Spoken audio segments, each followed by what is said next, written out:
Al-Salam alaikum. Your Excellency, Dr. Thani Al-Sayudi, Minister of Climate Change and Environment of the United Arab Emirates, Votre Excellence, Monsieur Laurent Fabius, Président du Conseil constitutionnel, Excellencies, colleagues, and dear friends, Sabah al-Khir. It is my great pleasure to address this climate change forum at the World Government Summit in Dubai. I find it most pertinent for climate change to be at the forefront of discussions on shaping the present and the future, because let's get straight to the point. For millions of people around the world, there can be no future without effective, coordinated, and ambitious climate action. Over 2 million people were displaced by climate-related natural disasters last year only, with costs of $500 billion. What future are we looking at if 200 million people lose their homes by 2050? And these are real data, real numbers. Climate change affects every country and person in the entire world without distinction, rich or poor, optimist or pessimist. It affects you and your children and the health of your children. Yet, just as climate change affects us all, it may provide an opportunity to connect us all. Excellencies, I represent the 193 member states of the United Nations General Assembly. The United Nations was born precisely as an instrument to prevent global threats. It was to save succeeding generations from the scourge of war and to give peace a firmer footing through international cooperation, international law, fundamental human rights, and better standards of living. In plenary yesterday, I listed just a few of the many successes of multilateralism and the United Nations over the past 73 years. The 2030 Agenda for Sustainable Development and the Paris Agreement are undoubtedly among the most unifying and important outcomes of this multilateralism.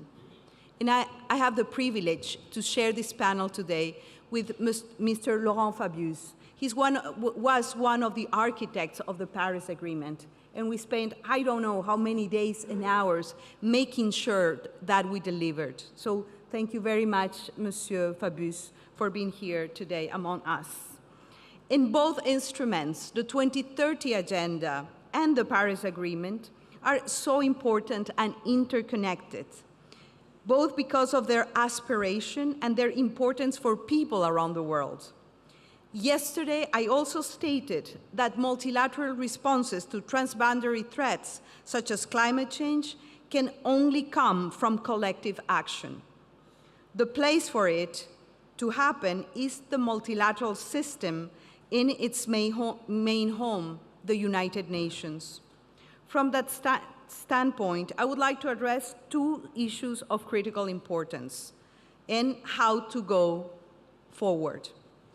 The first issue is the global challenges need universal solutions. The latest IPCC report highlighted international cooperation as a critical enabler for climate targets, particularly for developing countries. It is possible to limit warming so long as we are able to work quickly and collectively.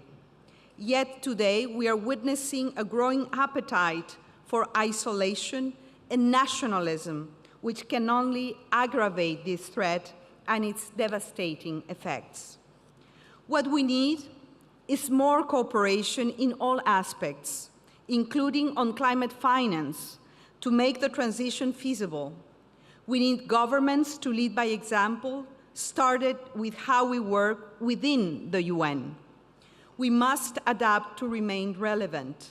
The first step should be to hold ourselves accountable to both present and future generations, and for youth to be at the table.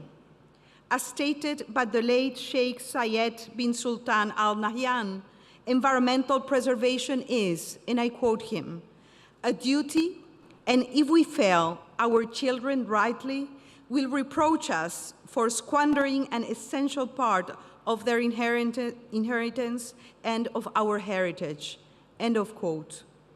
A stable climate system is an intergenerational asset requiring multilateral, multi-sectoral, multi-generational attention and action. The second point is opportunities are only sustainable when they are shared. At present, the climate bill is uneven.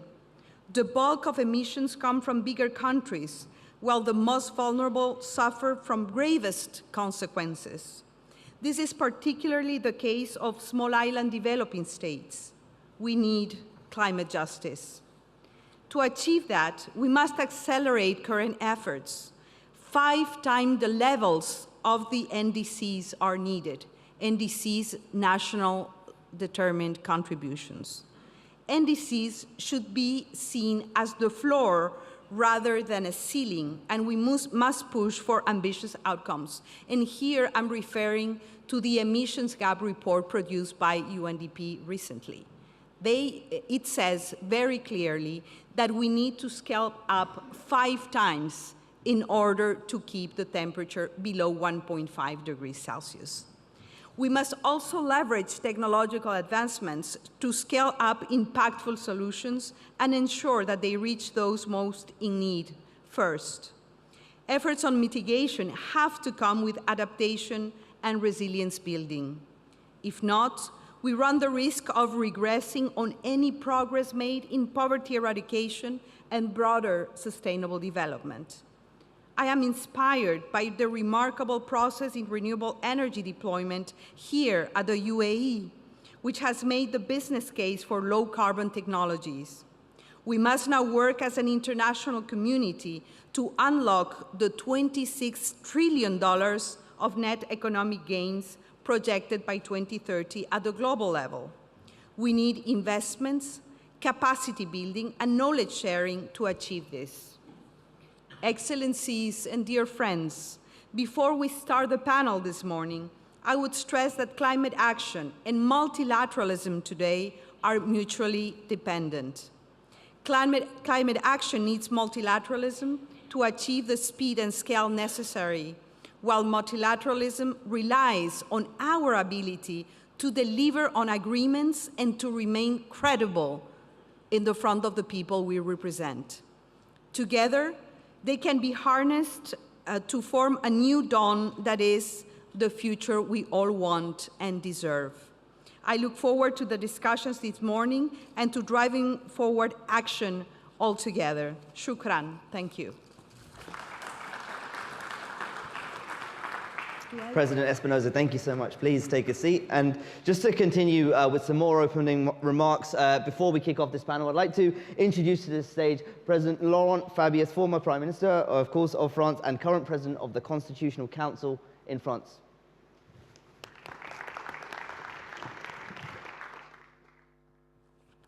Good morning, everybody.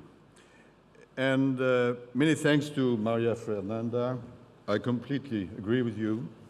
And many thanks to Emirates for this wonderful welcome and for organizing this session and for the action you are taking in the domain of environment.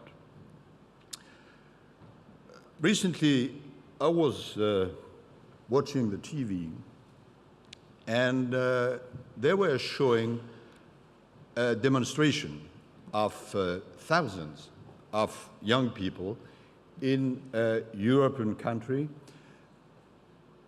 about fighting against climate change.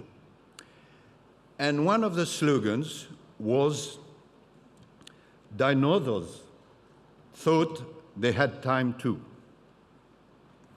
And I like this slogan because the question we have to ask ourselves today is, are we the new dinosaurs or not? I'm here not as the President of the Constitutional Court, but as the Minister who has been lucky enough to chair COP21 and the Paris Agreement. And I would like to say a few words about Paris Agreement and to draw consequences from the new background, international background. Recently, I heard a music saying, well, the Paris Agreement was interesting, but was it really good? And this sort of music comes precisely from the people I call the spoilers. No, Paris Agreement was very good and even excellent because it was the first time that a worldwide agreement was reached, defining the aims and means precisely in order to master climate change. You know the figures, you know the principles, 2 degrees, hopefully 1.5, carbon neutrality in the second half of the century, NDC, and always upwards and no backsliding, and periodical review. And all that excellent, not in general literature, 29 articles, 140 paragraphs of decisions. It doesn't mean that Paris was the end of the story. It was a turning point. But afterwards, we have, all of us, to implement it. What were the key elements of Paris? What I call the alignment of planets. Scientific planet, they have done a tremendous job. And we have to bear that in mind because we have to believe in science. Social planet was here. Businesses, regions, cities, NGOs, spiritual authorities, everybody. And political planet was here because at that time, China and US were going in the right direction, with Europe, with India, with other countries, with small islands, and a bit of diplomacy. And at the end of the day, through this positive multilateralism, it was a success. Unfortunately, now it's no longer in this domain multilateralism, it's what I call brutalism. And it is true that there is a contrast and even a contradiction between Paris Agreement, the aims, and the numbers, which are scary. You have said what are the numbers, and it's not 1.5 degrees or 2 degrees. If we keep on the same line, it's more something like 4 degrees, which is a real catastrophe. And what is at stake is humanity. Now, in front of this situation, and we shall discuss about it, one can be the state actions and what can be the non-state actions. Obviously, there is the position of President Trump, and it is dangerous by itself because US is a big power, but dangerous also because it is a sort of authorization which is given to other states not to comply with Paris objectives and commitments. But you know, it doesn't mean that we have to consider that the position of US as a people is a definite one. Governments come and leave. And my own position is that we have to leave the door open. It's very important. But to exert a pressure at a state level on all the country, pressure of the peers, pressure of the scientific community, pressure of the people, pressure of the judiciary now, and it's growing in many countries, pressure of finance and technology, particularly through carbon pricing. We have to leave the door open. But regarding and considering the evolution which has taken place since Paris, I think there are 4 or 5 evolutions, maybe, that are important accents, new accents, which must be put on 5 items. What do I mean? We have to insist not only on fear, but also on hope. Because if you say to people, today it's difficult, tomorrow it will be terrible, and the day after tomorrow, let's forget it, nobody comes. Therefore, we have to insist on the fear and insist on the hope. We have, in the same way, to insist on the long-term issues, but also on the short-term issues, because it's an urgent problem, not for the next generation, for this generation, everywhere, and especially in the poor countries. We have to insist more than what we have done on health problems and on security problems, because nothing is more concrete for people than health. And when we are looking at the figures, they are really awful. And security, because at the end of the day, the question of fighting against climate change is a question of peace or war. If you have no water, if you have no food, if you have a multiplication of migrations, if you have disputes for land, the end of it is conflicts and war. And here, in Gulf countries, particularly Emirates have understood that perfectly. And we have to insist on just transition, because it's not only to fix the aims, you have to show what is the path, what is the way. Otherwise, there are reactions by the people, and especially by poor people who say, what is my advantage? And we have, finally, to have a closer link between the different elements of environmental problem. It is why multilateralism is so important, because if there is a thing, a matter, a domain, which is multilateral, with no frontier, it's the environment. And within the environment, there is no distinction between the different chapters. They're not, on the one hand, climate change, and on the other hand, biodiversity. Everything is interrelated with nature, with protection of nature. We are part and parcel of nature, and nature is part and parcel of us. And therefore, these elements, maybe we must insist on that.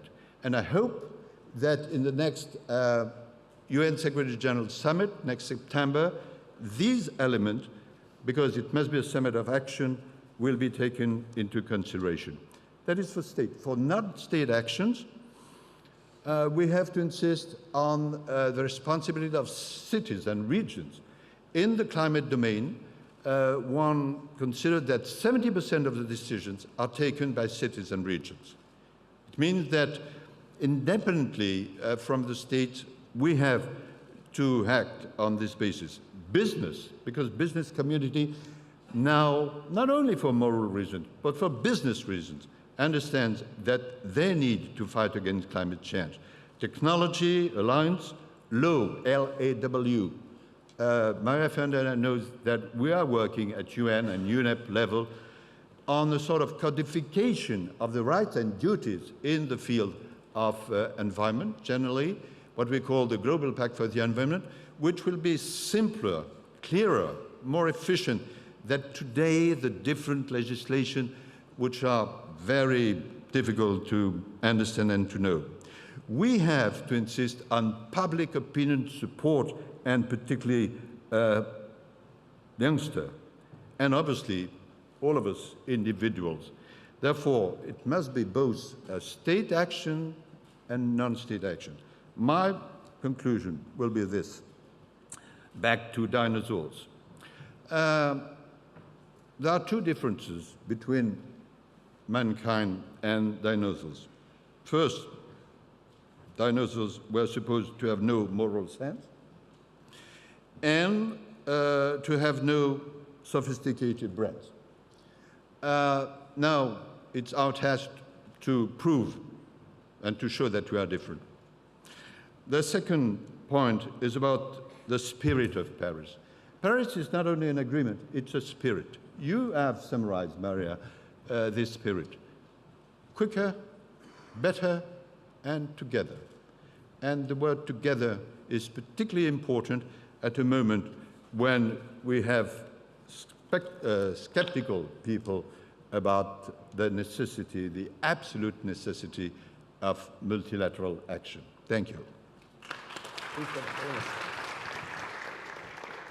Thank you very much for those remarks, President Fabius. That was brilliant. So I just want to kick off this discussion here by posing a question, actually, President Espinosa, that you posed at COP24, and I just want to quote you on this. The question that we must ask ourselves is, if we have all the scientific evidence, if we are able to confirm firsthand how the effects of climate change can destroy whole countries and leave thousands of people homeless and without livelihoods, and we also have the knowledge and the technology to fight it and stop it, then what prevents us from providing a final and effective response to the climate crisis?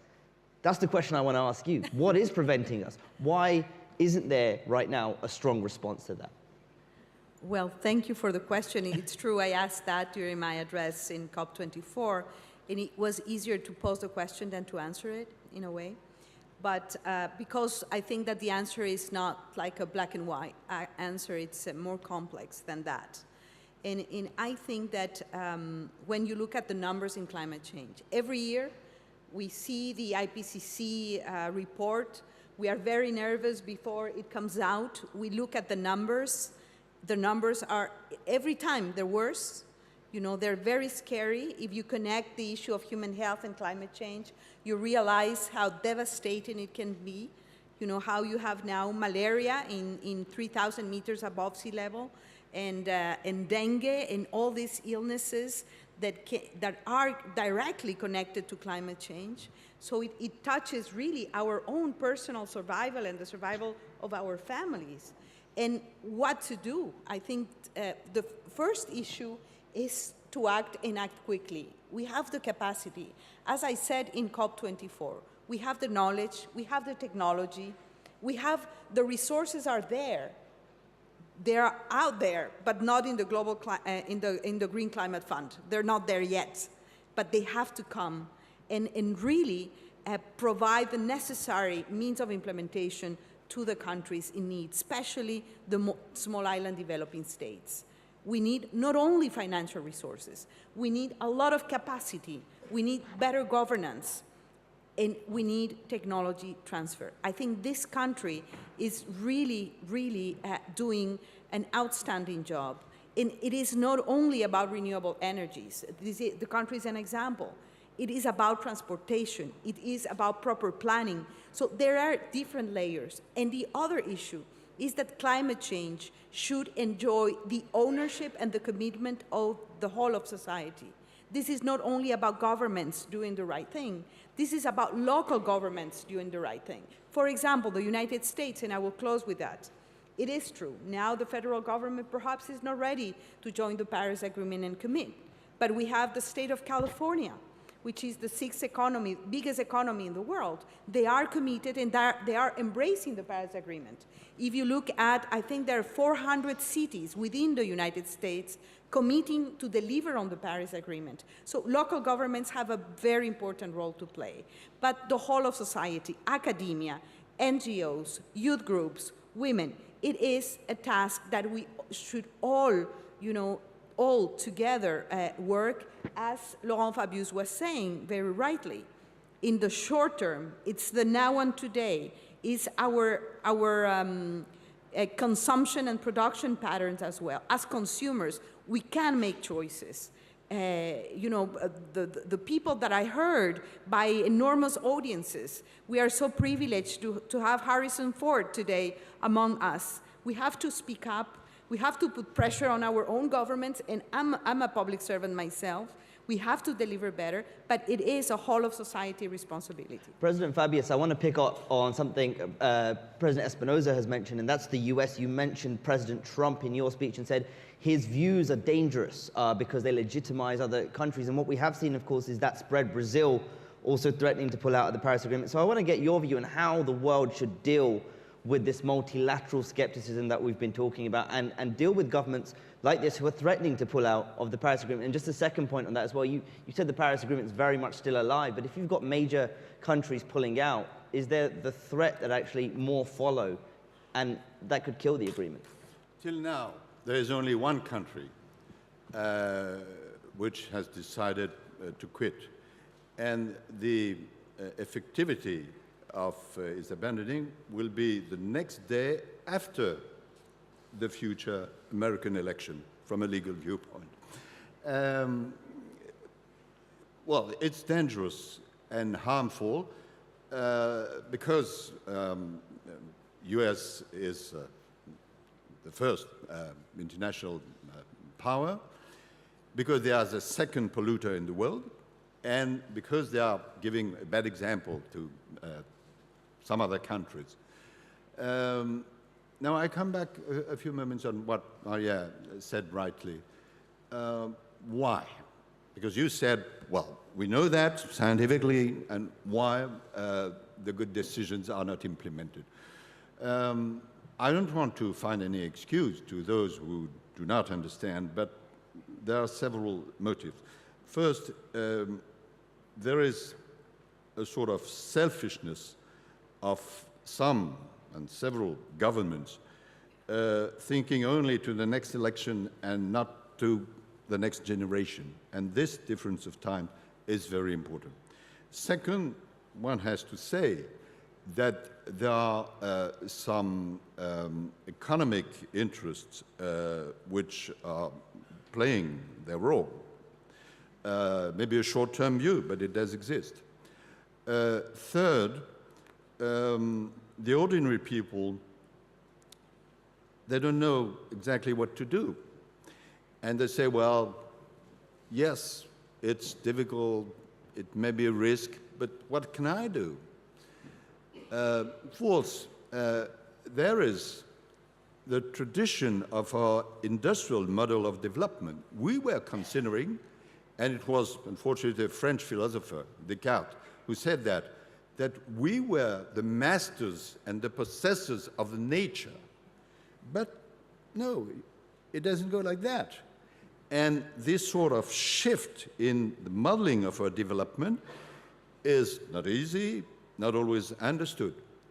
And lastly, and especially for President of US, there are, let us say, short-term political motives which, for me, do not make sense, but which are powerful.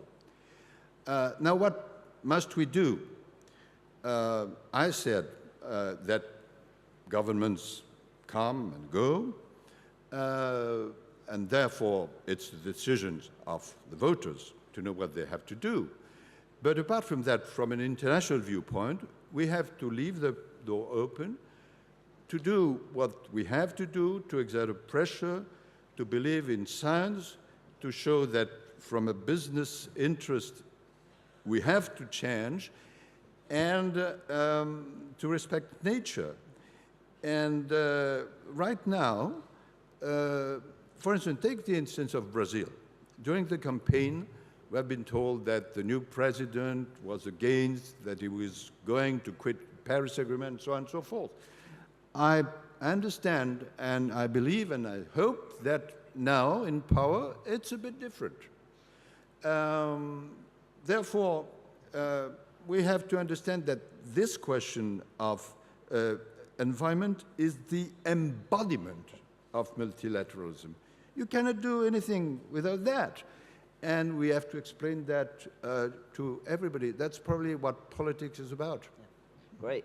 We have about 2 minutes left, so I just want to get a short answer for you on practical next steps. So let's take what happened at COP24. There was the governments agreed how they will report emission cutting efforts, which was a very important step. But what wasn't agreed, of course, is what's next and how countries will step up efforts to further cut those emissions. So still lots of work to do. So President Espinosa, I want to start with you. What are the practical next steps when it comes to fighting climate change? Wow, in 2 minutes? You got less than that. I think you got about 30 seconds. Well, I think what to do is, I think it has to be thought at different scales. I think that there are to-do lists at the family level, at the personal level, in terms of our consumption culture. There are things to do at the local government level, at the planning, at the urban planning scale. There are things to do at the national policy level. There are regional responses to climate change that are highly encouraged. And of course, there is this multilateral architecture, the United Nations. We have to agree on the next step after the Paris Rulebook, the action plan of the Paris Agreement. And there are still things to do. And I would end with 2 words. When you are asking why is that we do not act, and I would just mention the word greed. This is inexplicable because if you are putting in danger your own species and your own family, you don't understand why ambition and material ambition can go beyond anything else.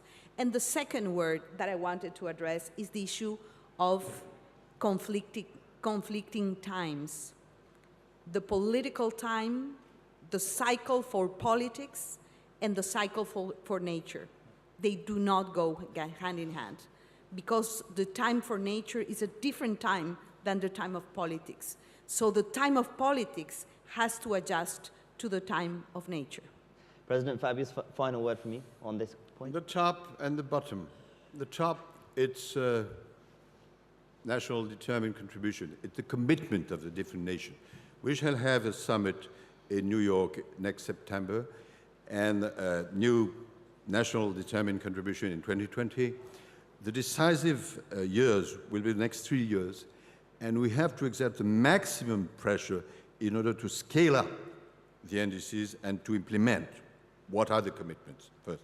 At the bottom level, we have to say to every ordinary people what they can do and ask in the field of environment and respect of nature. Because many people want to do something, but they don't know exactly how to act. We have, it's our role to all of us, to explain, to give the means and to explain to them what they can do. President Espinosa, President Fabius, thank you so much for your time. That was really fascinating. Thank you very much. I thank you.